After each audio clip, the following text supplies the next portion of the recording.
Hello बच्चों, कैसे हो आप सब। तो मैं उम्मीद करती हूँ आप सब लोग बिल्कुल फिट एंड फाइन होंगे और आपकी स्टडीज भी बिल्कुल अच्छी चल रही होगी। तो आज मैं लेकर के आई हूँ आपके लिए न्यू चैप्टर कॉन्ग्रुएंट ट्रायंगल। और ये मैं इसलिए लेकर के आई क्योंकि एक बच्चे ने मुझसे बोला था कि मैं इस चैप्टर को बनाऊं। तो बच्चों, मैं आपसे भी बोल रही हूँ कि मैं सभी बच्चों से बोल रही हूँ कि जिस बच्चे को जो भी चैप्टर चाहिए होगा आप मुझे कमेंट सेक्शन में लिख के बता दीजिए। मैं पूरी कोशिश करूंगी कि मुझे टाइम मिले और मैं आपके लिए वो चैप्टर बना के आपके सारे कॉन्सेप्ट्स को क्लियर कर सकूं। आपको 6th से लेकर के 12th तक जिस भी चैप्टर में मैथ्स और साइंस में जिस भी चैप्टर का जिस भी सब्जेक्ट का जो भी चैप्टर चाहिए होगा वो मैं बनाने की पूरी कोशिश करूंगी। तो बच्चों, आगे बढ़ते हैं। तो आज हम चैप्टर शुरू करें कॉन्ग्रुएंट ट्रायंगल। तो सबसे पहले मैं आपको कॉन्ग्रुएंट ट्रायंगल बताने से पहले कॉन्ग्रुएंट का मतलब बताती हूँ। तो बच्चों, बिल्कुल सिंपल शब्दों में समझो। सिंपल शब्दों में अगर मैं समझाऊं तो कॉन्ग्रुएंट का मतलब क्या होता है। कॉन्ग्रुएंट का मतलब होता है कोई भी चीज मतलब कोई भी चीज अगर कोई भी दो चीजें अगर उनका सेम शेप हो और सेम साइज हो। अगर किन्हीं भी 2, 3, 4 कितनी भी चीजों का अगर सेम शेप हो और सेम साइज हो, दोनों शेप भी सेम हो और साइज भी सेम हो, तो वो चीजें कॉन्ग्रुएंट कहलाती हैं। ठीक है, कोई दिक्कत नहीं। ठीक है, तो वो चीजें सेम शेप और सेम साइज हो तो कॉन्ग्रुएंट कहलाती हैं। जैसे कि मैंने ले लिया एक ये शेप मेरे पास ये है, एक शेप मेरे पास ये है और एक शेप मेरे पास ये है। ठीक है, कलर पे मत जाइए, हम मैथ्स पढ़ रहे हैं, आर्ट नहीं पढ़ रहे हैं, आर्ट एंड क्राफ्ट नहीं पढ़ रहे हैं। तो अगर ये दोनों चीजें देखिए, इनका शेप सेम है बिल्कुल और इनका साइज भी सेम है। इनका आपको ऐसे समझ नहीं आ रहा होगा, मैं उठा के बता देती हूँ। ये इनका शेप भी सेम है, इनका साइज भी सेम है, तो ये कॉन्ग्रुएंट है, ये दोनों कॉन्ग्रुएंट है। ठीक है, उसी तरीके से अगर मैं यहाँ पर 2 ट्रायंगल्स ले लूं तो इन दोनों ट्रायंगल का शेप भी सेम है और साइज भी सेम है। ठीक है, तो इसलिए ये दोनों ट्रायंगल कॉन्ग्रुएंट हो गए, दोनों ट्रायंगल आपस में कॉन्ग्रुएंट हो गए। अब हम कॉन्ग्रुएंट का पता कैसे लगाएंगे। तो कॉन्ग्रुएंट का पता लगाने का एक सिंपल सा तरीका हमारे पास क्या हो गया, मैं इन दोनों ट्रायंगल को एक के ऊपर एक रख देती हूँ। अगर ये दोनों एक के ऊपर एक आ जा रहे हैं बिल्कुल फिट करके, ये बिल्कुल परफेक्ट एग्जैक्टली एक के ऊपर एक आ जा रहे हैं ये दोनों ट्रायंगल्स, तो इसका मतलब ये कॉन्ग्रुएंट है। कॉन्ग्रुएंट मतलब बिल्कुल आइडेंटिकल, बिल्कुल एक जैसे दिखते हैं, बिल्कुल राम श्याम जैसे, सीता गीता राम श्याम जैसे हैं बिल्कुल, ये समझ लीजिए। वैसे ये हो गया और ये शेप भी हो गया। अगर मैं इसको इसके ऊपर रख दूं तो नीचे वाला आपको बिल्कुल भी नहीं दिखेगा, तो ये कॉन्ग्रुएंट होगा। ये शेप्स हमारी कॉन्ग्रुएंट, बिल्कुल जुड़वा आइडेंटिकल, बिल्कुल मैं शीशा रख दूं तो बिल्कुल वैसे समझो सामने शीशा रखा है ऐसे दिखेंगे, बिल्कुल आइडेंटिकल होंगे। आगे चलकर जब आप 9th 10th क्लास में जाएंगे तब आप आगे चलकर पढ़ेंगे सिमिलर ट्रायंगल या फिर सिमिलर ट्रायंगल। सिमिलर ट्रायंगल में क्या होगा, उनका शेप तो सेम होगा लेकिन उनके साइज में डिफरेंस होगा। तो कॉन्ग्रुएंट अभी हम पढ़ रहे हैं, उनका शेप सेम होगा, साइज सेम होगा। अब चाहे मैं बॉल ले लूं, सेम बॉल बिल्कुल एक जैसी दिखने वाली बॉल ले लूं तो वो भी कॉन्ग्रुएंट हो जाएंगी। मैं चौक का डब्बा आप क्लास में देखते होंगे ना, टीचर लिखती होंगी, तो फिर चौक का डब्बा ले लूं, उसमें से 2 चौक निकालूं तो एक चौक ऐसी होगी, दूसरी चौक भी सेम बिल्कुल इसके जैसी होगी, तो ये दोनों भी कॉन्ग्रुएंट हो जाएंगी, सेम शेप सेम साइज। तो ये सब कॉन्ग्रुएंट फिगर हो गए।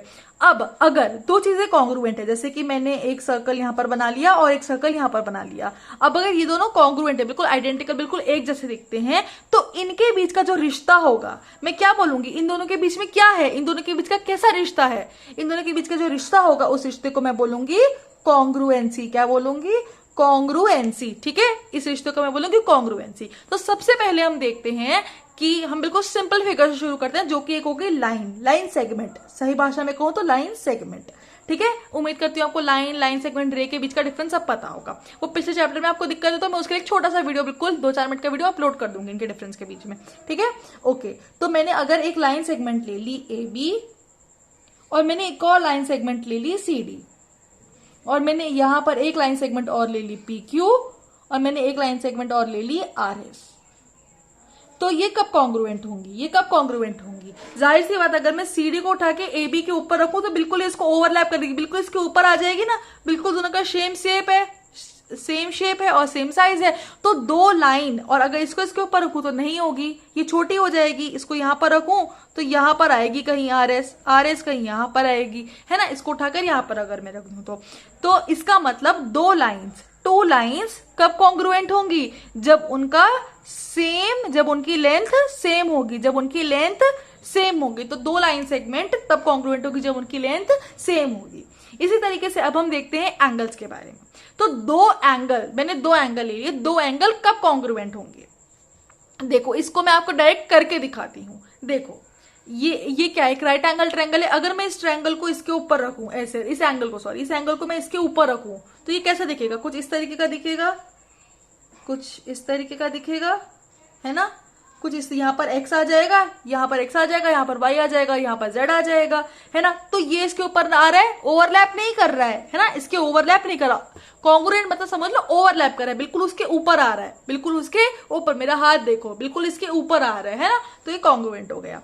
ठीक है, तो ये इसके ऊपर नहीं आ रहा, तो इनका एंगल डिफरेंट है। लेकिन अगर इसी के बदले देखो, ये 60 डिग्री है, ये भी 60 डिग्री, अगर मैं इसको इसके ऊपर उठा करके रखूं टिक करके, तो ये देखो मैं रखूंगी, तो ये ठीक उठा करके रखूंगी तो इसके ऊपर आ जाएगा, ये इसके ऊपर आ जाएगा। ठीक है, ये इसके ऊपर आ जाएगा, तो मतलब ये दोनों कॉन्ग्रुएंट हो गए। और यही अगर मैं इसको देखो 30 डिग्री, देखो थोड़ा सा ऐसा पतला सा है, इसको मैं इधर रखूंगी तो ये इसके ऊपर ओवरलैप नहीं करेगा, ये कहीं इधर को ऐसे ऐसे आएगा, है ना, तो ये कॉन्ग्रुएंट नहीं होंगे।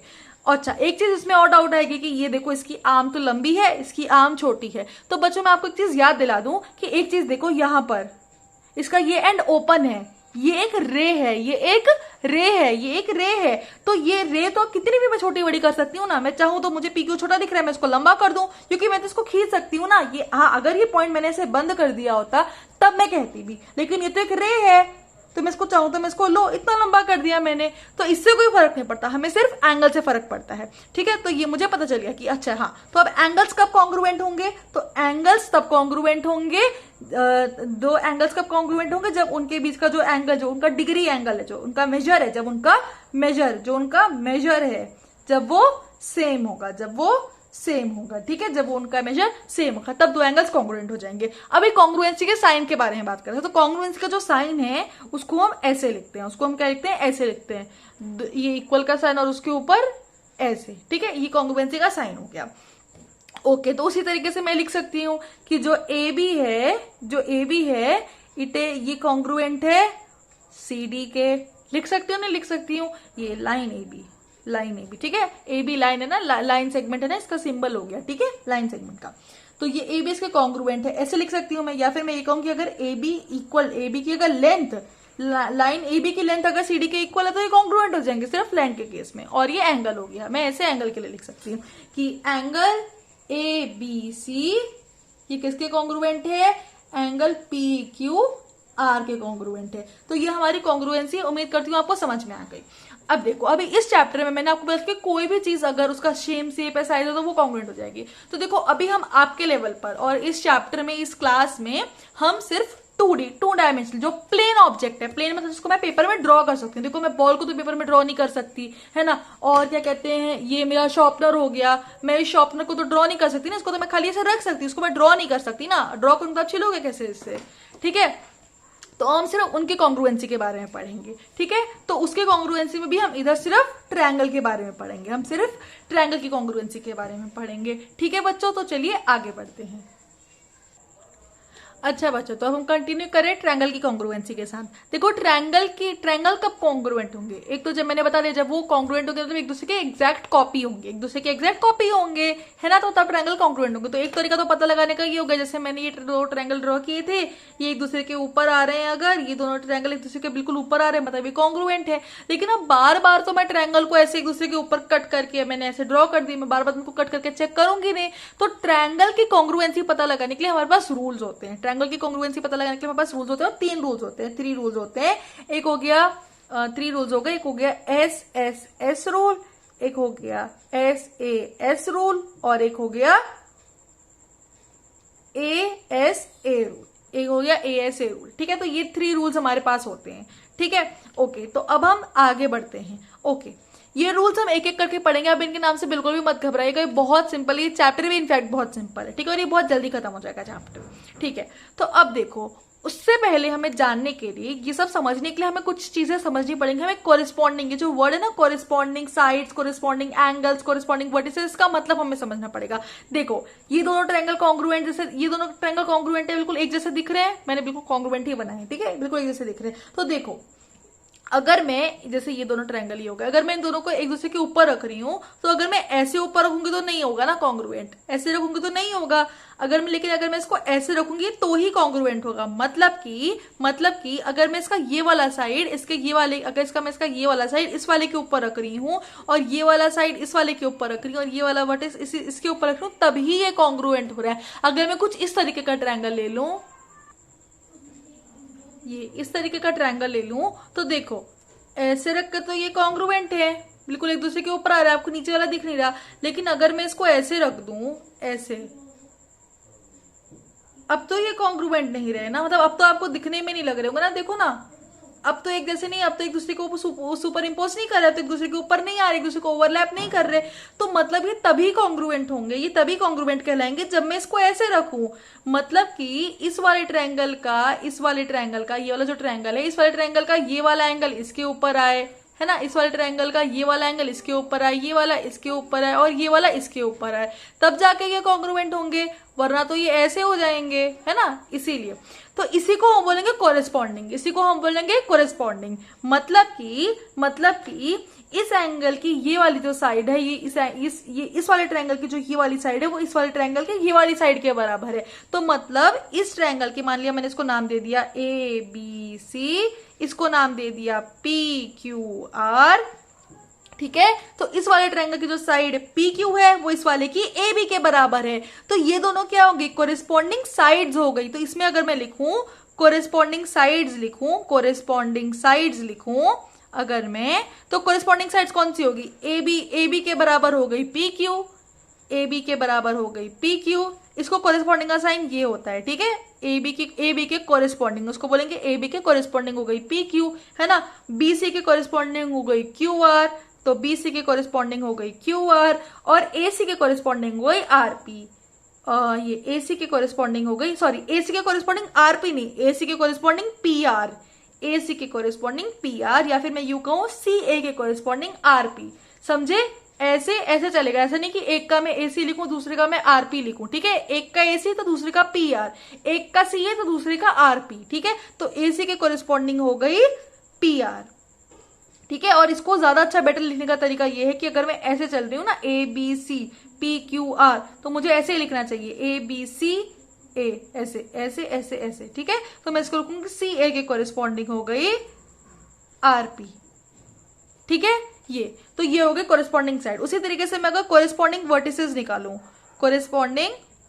निकालूं, मेरी राइटिंग थोड़ी सी खराब है तो प्लीज इग्नोर करिएगा।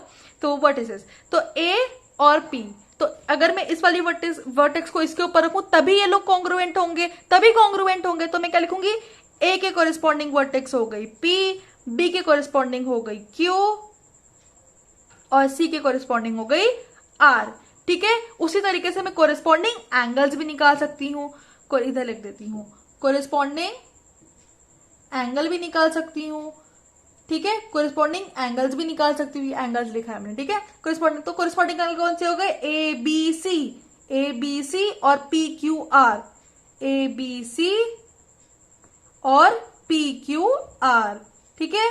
उसी तरीके से BCA और QRP और CAB और RPQ, तो ये हमारे कोरेस्पॉन्डिंग एंगल हो गए। आप लिख लीजिएगा, नोट जरूर करते रहिएगा, नोट करे बिना आप भूल जाएंगे, फिर आपको दोबारा वीडियो देखना पड़ेगा, आपका टाइम वेस्ट होगा और आपको इतनी चीजें अच्छे से ग्रैस्प भी नहीं होंगी, है ना। अपने नोट्स पे अपनी चीजें भी ऐड करते रहेगा। तो ये हो गया, तो ये कोरेस्पॉन्डिंग का मतलब समझ में आ गया। तो मतलब ये तभी कॉन्ग्रुएंट होंगे जब ये इसके ऊपर और ये इसके ऊपर आएगा। तो ये चीज समझना बहुत जरूरी है। और अब मैं कॉन्ग्रुएंसी भी इसकी इसी तरीके से लिखूंगी, मतलब अब मैं लिखूंगी कि जो ट्रायंगल ABC है वो कॉन्ग्रुएंट है, ABC है वो कॉन्ग्रुएंट है PQR के, वो कॉन्ग्रुएंट है ट्रायंगल PQR के, समझे। ABC है वो PQR के, ABC PQR, ऐसे मैं ABC को QRP ऐसे नहीं लिख सकती, मुझे कोरेस्पॉन्डिंग ये देखना पड़ेगा कि कोरेस्पॉन्डिंग हो रहे हैं कि नहीं हो रहे हैं। अगर समझ में नहीं आया तो इतना वाला पार्ट दोबारा देख लेना, लेकिन इसको समझ जरूर लेना क्योंकि ये बहुत इंपॉर्टेंट है, इसके बिना ये चैप्टर समझ में नहीं आएगा। अब इसको साइड कर दिया, तो अब इस वाले में देखो, इस वाले में कोरेस्पॉन्डिंग कैसे निकालेंगे हम, मुझे दिख रहे हैं, हाँ ये दोनों है, तो इसको मैं कैसे लिखूंगी कि देखो AB और PQ ये कोरेस्पॉन्डिंग है, तो मैंने पहले लिख दिया ट्रायंगल पहले मैंने ए बी सी लिख दिया ट्रायंगल, अब मुझे कोरिस्पॉन्डिंग लिखना है। तो देखो पहले मैं पकड़ूंगी ए, पहले मैं क्या पकड़ूंगी, वर्टेक्स ए को पकड़ूंगी, वर्टेक्स ए को पकड़ूंगी, ए के कोरिस्पॉन्डिंग क्या है, पी है, तो मैंने ट्रायंगल बना के पी लिख दिया। अब मैं पकड़ूंगी साइड को, अब मैं क्या पकड़ूंगी, साइड ए बी को, अब मैं क्या पकड़ूंगी, साइड ए बी को, तो ए बी के कोरिस्पॉन्डिंग क्या है, पी क्यू, तो मैं पी की बात क्या लिख दूंगी, क्यू लिख दूंगी। ठीक है, अब मैं क्या पकड़ूंगी, अब मैं क्या पकड़ूंगी, एंगल बी को पकड़ूंगी, क्या पकड़ूंगी, एंगल बी को, एंगल बी ये रहा। पहले मैंने एंगल ए पकड़ा, फिर मैंने साइड ए बी पकड़ी, अब मैं एंगल ए बी पकड़ूंगी, समझे। अब मैंने एंगल बी को पकड़ा, एंगल बी के कोरिस्पॉन्डिंग क्या है, क्यू है, तो मैंने क्यू लिख दिया, क्यू लिखा हुआ था। अब मैं क्या पकड़ूंगी, एंगल, आप चाहे तो एंगल बी को छोड़ भी सकते हैं अगर आपने एक बार प्रोसेस कर लिया तो। अब मैं क्या पकड़ूंगी, साइड बीसी को, क्या पकड़ूंगी, साइड बीसी को, बीसी के कोरिस्पॉन्डिंग क्या है, क्यू आर है, तो मैं क्यू के बाद क्या लिख दूंगी, आर लिख दूंगी। ऐसे में तो आपको बहुत सिंपल लग रहा है, लेकिन अगर मैं आपको कुछ कॉम्प्लेक्स दूं इस तरीके का, तो यहां पर किसी भी तरीके की दिक्कत से बचने के लिए हमें ये प्रोसीजर फॉलो करना पड़ेगा। तो देखते हैं, मैंने लिख दिया, सबसे पहले तो मैंने अपनी मर्जी से लिख दिया, ए बी सी लिखूं चाहे बी सी ए लिखूं चाहे जैसे लिखूं, लेकिन फिर मुझे मैच उसी तरीके से करना पड़ेगा। तो मैंने चलो इस बार इसको थोड़ा अलग करने के लिए लिख देती हूँ, B C A, triangle B C A is congruent to, अब देखो बी के जैसा क्या है, बी देखो, बी कौन सी वाली साइड में, इस वाली साइड में है ना, तो बी के कोरिस्पॉन्डिंग क्या दिख रहा है मुझे, बी के कोरिस्पॉन्डिंग है क्यू। देखो बी लंबी वाली साइड में है ना, ए के दो आर्म्स है, एक छोटा वाला, एक बड़ा वाला और एक छोटा वाला जो सी की तरफ है। तो मैंने यहां से देखा, ठीक है, मैंने पी से पकड़ा, पी से कौन सा वाला, एक छोटा वाला और एक बड़ा वाला, तो मैंने क्यू को देख लिया। ठीक है, तो बी के कोरिस्पॉन्डिंग क्या है, क्यू है, बी के कोरिस्पॉन्डिंग क्या है, क्यू है, तो मैंने लिख दिया क्यू।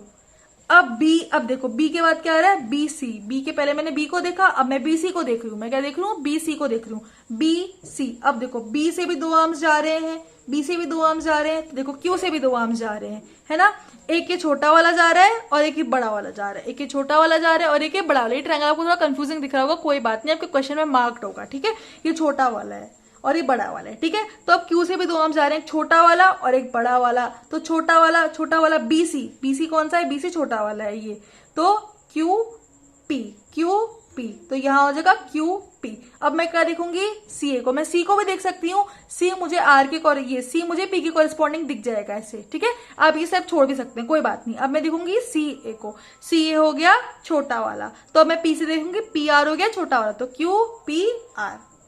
कंफ्यूजन हो तो कोई बात नहीं, एक और एग्जाम्पल है हमारे पास। ठीक है, अब मैंने फिर से चाहे जो मर्जी ले लिया, मैंने चलो सोचा एन से शुरू करते हैं, triangle N O M is corresponding to, triangle N O M is corresponding to. अब देखो मैंने एन पकड़ा है ना, तो एन के कोरिस्पॉन्डिंग क्या है, पी है, जैसे एन है वैसे पी है। देखो एन राइट एंगल है, मुझे दिख रहा है कि एन राइट एंगल, तो यहाँ पर पी भी राइट एंगल ट्रायंगल है, पी भी राइट एंगल है। ठीक है, तो मैंने क्या पकड़ लिया, एन के कोरिस्पॉन्डिंग पी पकड़ लिया। अब एन ओ है, देखो एन ओ छोटा वाला है, देखो एन के पास दो आर्म्स निकल रही है, एक लंबी वाली और एक छोटी वाली, तो पी के साथ भी दो आर्म्स निकल रही है, एक छोटी वाली एक बड़ी वाली, तो एन ओ के जैसा क्या है, पी आर है ना, पी आर, एन ओ के जैसा है पी आर, तो मैंने क्या लिख दिया, पी आर लिख लिया। अब मैंने क्या लिख लिया, ओ देख लिया, ओ मैच कर रहा है, हाँ भाई ओ मैच कर रहा है, आर भी मैच कर रहा है, ओ मैच कर रहा है, ओ भी ऐसे दिख रहा है, आर भी ऐसे दिख रहा है। अब मैंने क्या लिख लिया, ओ एम, इसके बाद मैं क्या लिखूंगी, ओ एम कौन सा है, हाइपोटेन्यूस है, ओ एम क्या है, हाइपोटेन्यूस है, तो यहां पर मैं आर पढ़ती तो आर क्यू क्या है, हाइपोटेन्यूस है, तो ओ एम के कोरिस्पॉन्डिंग क्या हो जाएगा, आर क्यू हो जाएगा, तो मैं यहां पर क्यू लिख दूंगी, खत्म। आप अगर इसके बहुत सारे एग्जांपल्स खुद से करके देखेंगे आपको भी क्लियर हो जाएगा, लेकिन एक बार को खुद से करके जरूर देखिएगा। तो ये हमारा कोरिस्पॉन्डिंग वाला खत्म हो गया। अब रूल्स हमारे लिए चुटकियों का खेले, उससे पहले मैं एक बहुत इंपॉर्टेंट सी बात नोट करवा देती हूँ कि अगर इफ टू लाइन्स, अगर दो लाइन सेगमेंट, इनफैक्ट अगर दो लाइन सेगमेंट की लेंथ सेम है, if two line segments have same length, अगर दो लाइन सेगमेंट की सेम लेंथ है तो मतलब वो कॉन्ग्रुएंट है, लाइन सेगमेंट कॉन्ग्रुएंट है। और अगर दो लाइन सेगमेंट कॉन्ग्रुएंट है तो मतलब वो उनकी लेंथ सेम है, जाहिर सी बात है भाई, अगर दो लाइन सेगमेंट की लेंथ सेम है तो मतलब वो कॉन्ग्रुएंट है, और अगर दो लाइन सेगमेंट कॉन्ग्रुएंट है मतलब उनकी लेंथ सेम होगी, क्योंकि लेंथ सेम है तभी तो कॉन्ग्रुएंट है, और कॉन्ग्रुएंट तो लेंथ सेम होगी। उसी तरीके से अगर दो ट्रायंगल्स कॉन्ग्रुएंट है तो वो बिल्कुल आइडेंटिकल होंगे, बिल्कुल एक जैसे दिखेंगे, और अगर दो ट्रायंगल एक जैसे दिख रहे हैं तो वो कॉन्ग्रुएंट होंगे। सही बात है ना, बिल्कुल बिल्कुल रिलेशनशिप बिल्कुल इनवर्स। समझ गए? ओके, तो अब हम आगे बढ़ते हैं और इन रूल्स को फटाफट से डिस्कस कर लेते हैं, ठीक है। अच्छा, आगे बढ़ने से पहले मैंने सोचा कि मैं आपकी जो ये एक्सरसाइजेस के 2-4 क्वेश्चंस आपको करवा देती हूँ ताकि आपको समझ में आ जाए। देखो, क्वेश्चन है कि if triangle A B C, आपको दिख रहा होगा आई बिलीव कि आपको दिख रहा होगा कि अगर triangle A B C is congruent to triangle F E D under the correspondence A B C is corresponding to F E D, मतलब अगर ए बी, देखो भाई अगर ऐसे लिखा है ना तो जाहिर सी बात है ये यही होगा, अगर ये दिया तो ये कोरेस्पॉन्डिंग का ही साइन दिया हुआ है, कोरेस्पॉन्डिंग का ही मतलब कॉन्ग्रुएंट है तो मतलब यही ये कोरेस्पॉन्डिंग ही है। अगर ये कॉन्ग्रुएंट दिया, अगर A B C F E D के दिया तो मतलब जो कोरेस्पॉन्डेंस है उसका रिलेशनशिप यही है, मतलब इसी तरीके से कोरेस्पॉन्डिंग है, ठीक है। ये नहीं भी लिखा होगा तो फर्क नहीं पड़ेगा, आपको पता है कि triangle ABC triangle F E D के कॉन्ग्रुएंट है, डी ई एफ के नहीं है या ई एफ डी के नहीं है, एफ ई डी के ही है, इसलिए आपको ध्यान रखना है। अब हमें बोल रहा है कि सारे उसके कोरिस्पॉन्डिंग कॉन्ग्रुएंट पार्ट लिखने हैं, सारे कोरिस्पॉन्डिंग कॉन्ग्रुएंट पार्ट लिखने हैं, ठीक है। तो हमें दे दिया है triangle A B C is congruent to triangle F E D. तो भाई इसका लिखने का बहुत इजी सा तरीका है, पहले तो सारी कोरिस्पॉन्डिंग वर्टिसेस लिख लो, पहले तो सारी कोरिस्पॉन्डिंग वर्टिसेस लिख लो।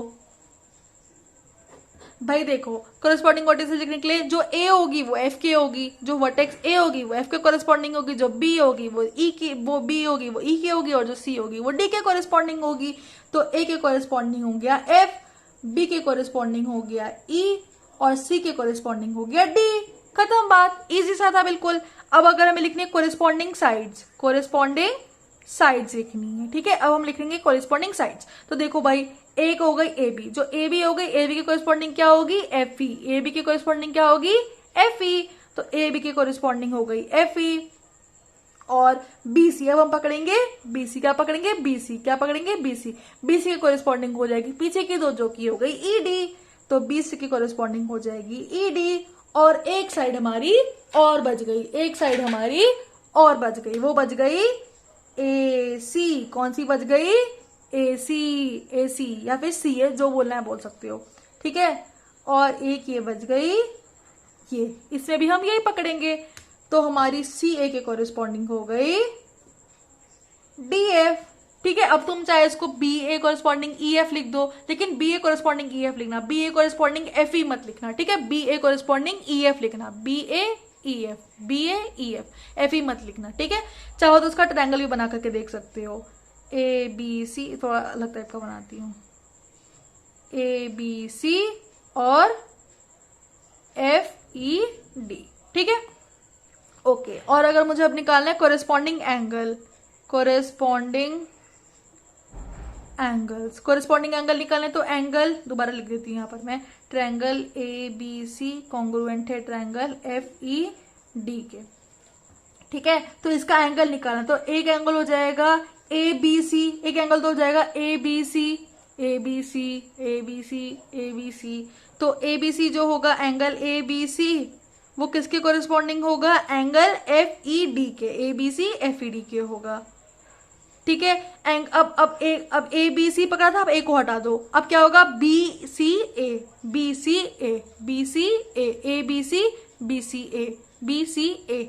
अब एंगल होगा B C A, B C A, तो ई डी एफ, समझे, B C A E D F, angle E D F, B C A E D F, ठीक है।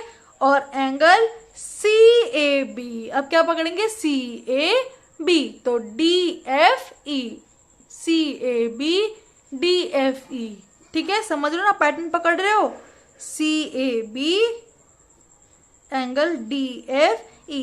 तुम एक चीज और कर सकते हो, देखो भाई बीच में तुम एक चीज नोटिस करना, बीच में एक बार बी आ रहा है, एक बार सी आ रहा है और एक बार ए आ रहा है, यहाँ पर भी एक बार ई आ रहा है बीच में, एक बार डी आ रहा है और एक बार एफ आ रहा है, और यही हमारी कोरिस्पॉन्डिंग वर्टिसेस भी थी, और यही हमारी कोरिस्पॉन्डिंग वर्टिसेस भी थी।